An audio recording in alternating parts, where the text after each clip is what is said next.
देवा एका राक्षसाला मारायला म्हणजे हिरण्यकश्यपूला मारायला तू माझी निर्मिती केली, पण आता कुणी माझा स्वीकार करायला तयार नाही.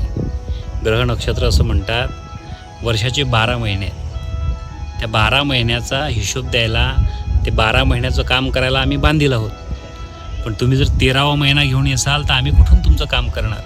म्हणून नक्षत्रसुद्धा आमचा स्वीकार करायला तयार नाही, कोणीच आमचा स्वीकार करायला तयार नाही.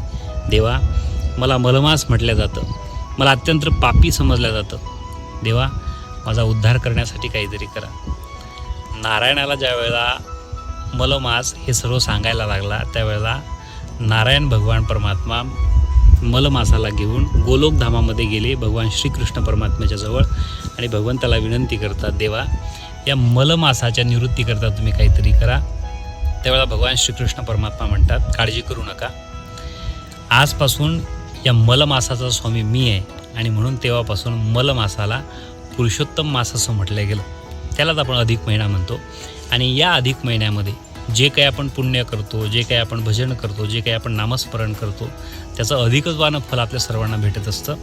असं म्हणतात, अधिकस्य अधिकम फलम. जे काही तुम्ही दानपुण्य केलं, जे काही तुम्ही नामस्मरण केलं, त्याचं फळ तुम्हाला अधिकत्वानं भगवान परमात्मा देतात. आणि 12 महिन्याचा हिशोब चित्रगुप्ताकडे, चित्रगुप्त 12 महिन्याचा तुमचा हिशोब पाहतो. 3 वर्षातून एकदा अधिक मास येतो.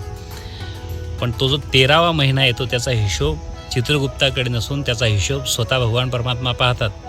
म्हणून तुम्ही जे काही दानपुण्य केलं, जे काही नामस्मरण केलं, त्याचं पुण्य तुम्हाला अधिकत्वानं भगवान परमात्मा देत असतात. साक्षात भगवान परमात्मा हे अधिक मासाचे स्वामी आहेत. पण याच्या उलट जर तुम्ही काही गडबड केली, जर तुम्ही काही कुठलं पाप केलं तर त्याचं फळसुद्धा तुम्हाला अधिकत्वानं भेटल्याशिवाय राहत नाही.